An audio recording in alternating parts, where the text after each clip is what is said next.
नमस्कार दोस्तों, आप सबका हार्दिक अभिनंदन करता हूं। दोस्तों, आज मार्केट में भारी गिरावट जारी रही। उसी के बारे में हम चर्चा करेंगे कि गिरावट के कारण क्या थे। उससे पहले मैं आपको कुछ बताना चाहूँगा। दोस्तों, जब कभी गिरावट होती है, बड़ी गिरावट, तो आप उस गिरावट के पीछे का जो कारण है उनको फाइंड आउट करने की कोशिश कीजिए। और कोई बाज़ार में जब भी कोई गिरावट आती है या बाज़ार ज़्यादा ही बढ़त बनाता है, उसके पीछे कोई एक स्पेसिफिक कारण नहीं होता। छोटे छोटे जो इवेंट्स हैं वही मिलके एक कारण बनाते हैं। बोले तो छोटे छोटे कारण मिलके ही बाजार को नीचे या ऊपर लेके जाते हैं। और वैसे भी पिछले 1-1.5 साल से बाजार बुल रन में था और ये करेक्शन आना अच्छी बात है। अब तक शायद अप्रैल के बाद ये सबसे बड़ी गिरावट है मार्केट में। उसकी वजह से पैनिक सेलिंग आई है। और मैं आपको पहले ही बता दूं कि ये शायद गिरावट 2-3 दिन और जारी रह सकती है। एक तो क्या है, मंथली एक्सपायरी भी है, 25 थर्सडे है उस दिन। और दोस्तों, आप इस मार्केट में जो गिरावट आया है उससे डरिए मत। मार्केट शायद 1-2 दिन आगे भी गिरावट जारी रख सकता है। इसमें आपको मौका मिलेगा अच्छे शेयरों को खरीदने का, तो आप थोड़ा थोड़ा करके उसको खरीदिए। और कौन से शेयर खरीदने हैं गिरावट में, उसके ऊपर भी मैं वीडियो बना दूंगा। तो हम पहले इन कारणों का पता लगाते हैं। कुछ कारण ऐसे हैं जो ऑलरेडी पहले से आपको मालूम होंगे। ये मैं इसलिए बता रहा हूँ ताकि आपको एक पॉइंट ऑफ व्यू मिले देखने का। आप कभी भी मार्केट ऊपर जाए या नीचे जाए तो आप फाइंड आउट करने की कोशिश करें, अगर आप लॉन्ग टर्म इन्वेस्टर हैं। तो दोस्तों, शुरू करते हैं। तो दोस्तों, हम आ गए हैं अपनी स्क्रीन पर। आप देख सकते हैं, ये मैंने सेंसेक्स का आज का चार्ट लगाया है। आज बोले तो 22 नवंबर। आज बहुत भारी गिरावट जारी रही। हर तरफ मुनाफा वसूली हावी रही। उसी के हम कारणों का पता लगाएंगे। और मैं फिर से बोल रहा हूँ, कोई एक स्पेसिफिक कारण नहीं होता बाजार को गिराने में। छोटे छोटे कारण मिलके ही बाजार को गिराने का और बाजार को उठाने का काम करते हैं। और एक चीज़ और, पिछले 1 साल से मार्केट ने बहुत अच्छा, उम्मीद से ज़्यादा रिटर्न दिया है। एक हिसाब से आप उसको बुल रन कह सकते हो। और हर समय ऐसा संभव नहीं है कि मार्केट ऊपर ही ऊपर जाए। इसलिए बाजार को, मार्केट एक हाई लेवल पे होता है। मार्केट अभी हाई लेवल पर चल रहे थे और वहीं से एक भी छोटा कारण चाहिए होता है मार्केट को गिराने के लिए। वैसे ही जब मार्केट ज़्यादा ही डाउन हो जाए, एक भी अच्छी खबर उसको ऊपर उठाने का काम करती है। वैसे ही गिरावट में भी एक छोटी सी खबर बाजार को गिरा सकती है। और जो पिछला हफ्ता था ट्रेडिंग सेशन का, वो बहुत छोटा था। वो 4 दिनों का ट्रेडिंग सेशन था। उसमें से 3 दिन बाजार गिरावट में बंद हुए और आज मिला के लगातार 4 दिन बाजार में गिरावट रही। तो सेंसेक्स में सुबह खुलते ही डाउन ट्रेंड दिखाना शुरू कर दिया था और सडनली 1 या 2-2:30 बजे के आसपास यहाँ से थोड़ा सा ऊपर आने की कोशिश की, यानी रिकवरी की कोशिश की।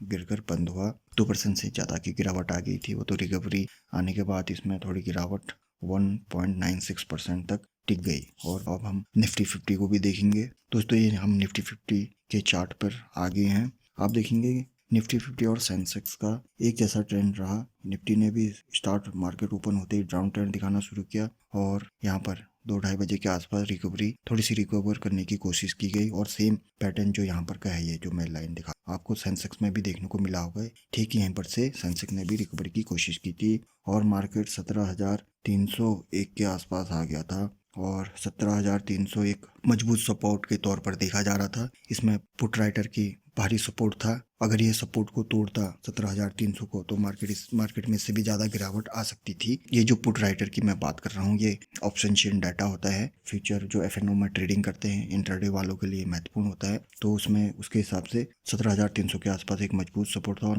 निफ्टी ने ये वहीं से ऊपर रिकवर करने की कोशिश की। तो ये अभी मैं कारण भी बताऊंगा आपको एक एक करके, पहले मैं दिखा रहा हूँ। और अब हम बैंक निफ्टी देखेंगे।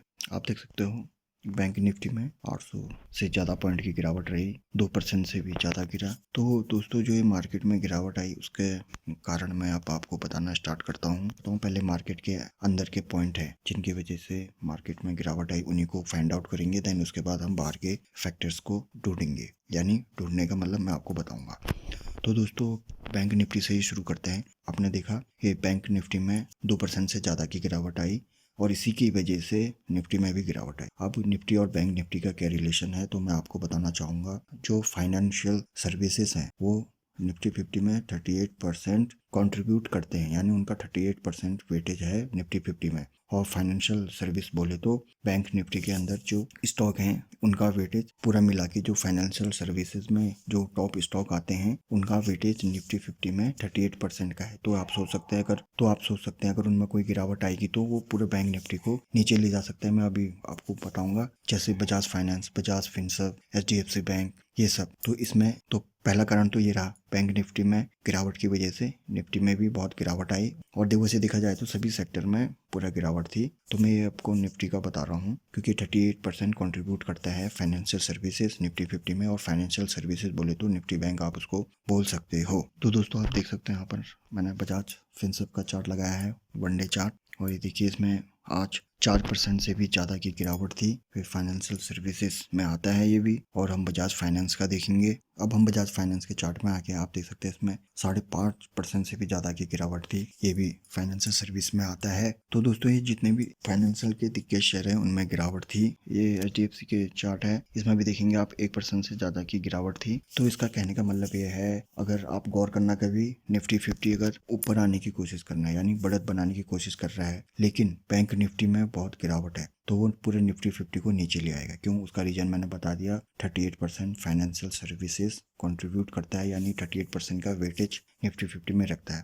अब हम एक इसके दूसरे कारण पे आएंगे और फिर आप इससे एक अंदाज़ा लगा सकते हैं। आप बोल सकते हैं कि जो टॉप दिग्गज शेयर बोला जाता है उनमें गिरावट थी, तब इसमें गिरावट आई। अब मैं आपको दूसरा कारण बताऊंगा। दोस्तों आप देख सकते हैं यहाँ पर रिलायंस इंडस्ट्रीज लिमिटेड का मैंने चार्ट लगा रखा है। इसमें 4.5% से ज़्यादा की गिरावट रही। एक ये भी कारण है बाजार को नीचे लाने में, रिलायंस का भी योगदान रहा है नीचे लाने में। क्यों? क्योंकि रिलायंस का जो वेटेज है वो नंबर 1 पर आता है, यानी सब निफ्टी 50 में सबसे ज़्यादा वेटेज रिलायंस को मिलता है। उसके बाद सेकंड नंबर पे HDFC, फिर ऐसे ही TCS, ऐसे ही करके वेटेज दे रखे हैं। तो रिलायंस में गिरावट थी। और इससे पहले भी जो 3 दिन मार्केट गिरी उसमें भी आपने गौर किया होगा, रिलायंस का परफॉर्मेंस नेगेटिव ही था। अगर जैसे मार्केट एक साइडवेज पैटर्न पे चल रहा है, लेकिन साइडवेज पैटर्न बोले तो सीधे धीमे धीमे चल रहा है, लेकिन थोड़ा सा ग्रीन में है। और अगर रिलायंस में 3 या 4% की गिरावट होती है तो वो वहाँ से मार्केट को पूरा नीचे ले जाने की क्षमता रखता है, क्योंकि उसका वेटेज ज़्यादा है और वेटेज के हिसाब से नंबर 1 पे आता है। और ये कारण भी है। और रिलायंस में गिरावट का कारण सऊदी अरेमको की जो डील थी,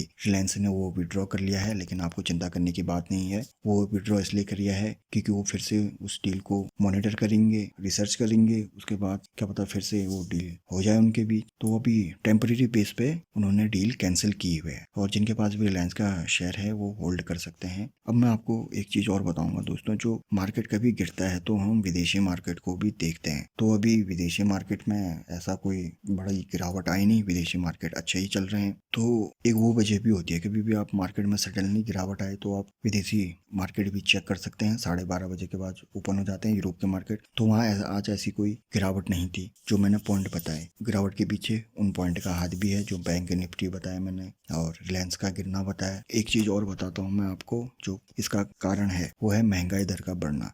जी हाँ दोस्तों, इन्फ्लेमेशन यानी महंगाई दर बढ़ती जा रही है। वो सिर्फ भारत की चिंता नहीं, पूरे विश्व की चिंता है। महंगाई बढ़ती रहेगी तो जो अमेरिका का फेडरल रिजर्व है, यहाँ का RBI है, उनको इंटरेस्ट रेट बढ़ाना पड़ेगा। और इंटरेस्ट रेट बढ़ाने का जो फैसला होता है वो मार्केट को पसंद नहीं आता है। और ये कभी ना कहीं भी आज नहीं तो कल होगा, क्योंकि अमेरिका में भी और हमारे भारतीय बाजारों में भी जो RBI है और जो सरकार है उन्होंने लिक्विडिटी बहुत डाली हुई है मार्केट को सपोर्ट करने के लिए। जैसे स्टिमुलस पैकेज बोल लो, बैंकों को भी बहुत सपोर्ट दिया है लिक्विडिटी प्रदान करके। वैसे ही अमेरिका वालों ने भी किया। और कभी ना कभी ये चीज़ें ये लिक्विडिटी दे मार्केट में डालना बंद करेंगे और इंटरेस्ट रेट में भी बढ़ोतरी करेंगे ही। तभी आने वाले टाइम में 3 से 6 महीने के अंदर में भी मार्केट में एक बड़ा करेक्शन आ सकता है। और जो अभी करेक्शन है वो तो शायद 2-3 दिन और चल सकता है। ठीक है, एक तो ये हो गया इन्फ्लेमेशन, महंगाई दर। एक और कारण बता रहा हूँ मैं, ये तीसरा कारण हो गया। आप चौथा कारण मैं आपको बताऊंगा। दोस्तों आप यहाँ पर देख सकते हैं ये ग्राफ है और ये कोई स्टॉक का ग्राफ नहीं है, यह है कोविड ग्राफ। 21 नवंबर को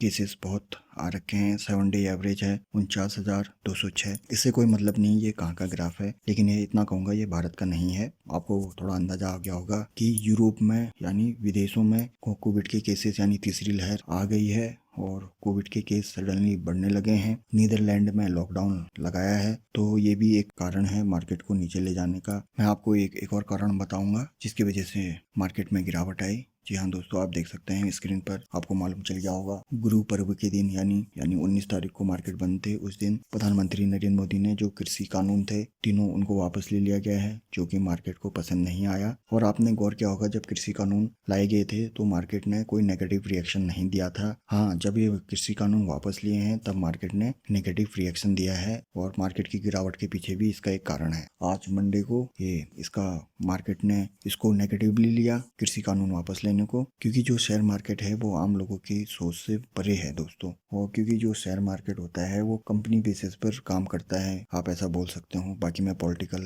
एक्सपेक्ट में नहीं जाऊंगा। और अभी कृषि कानून वापस लिया है तो ये एकदम से नहीं हटेगा, उसके लिए बिल लाना पड़ता है, वो भी शायद जल्दी आ जाएगा वेडनेसडे तक, ये आप देख सकते हैं यहाँ पर। तो दोस्तों ये थे कुछ कारण, और इनमें से आपको बहुत से कारण पता होंगे, और कुछ ऐसे कारण हैं दोस्तों जो हमको अभी मालूम नहीं है। जो बड़े बड़े इन्वेस्टर होते हैं उनके पास बड़ी रिसर्च टीम होती है, उनको पता है होता है, क्या पता वो कारण भी आने वाले टाइम में डिस्क्लोज हो जाए। ये जो मैं बता रहा हूँ, आप इससे क्या सीखे? इससे ये सीखे कि मार्केट में कभी भी गिरावट आए या ज़्यादा ही बढ़त हो तो आप उसके पीछे के कारणों का पता लगाओ। और कभी भी एक स्पेसिफिक कारण नहीं होता, छोटे छोटे कारण मिलके ही मार्केट को ऊपर और नीचे ले जाने का काम करते हैं। और रही बात गिरावट से डरने की, तो आप डरिए मत।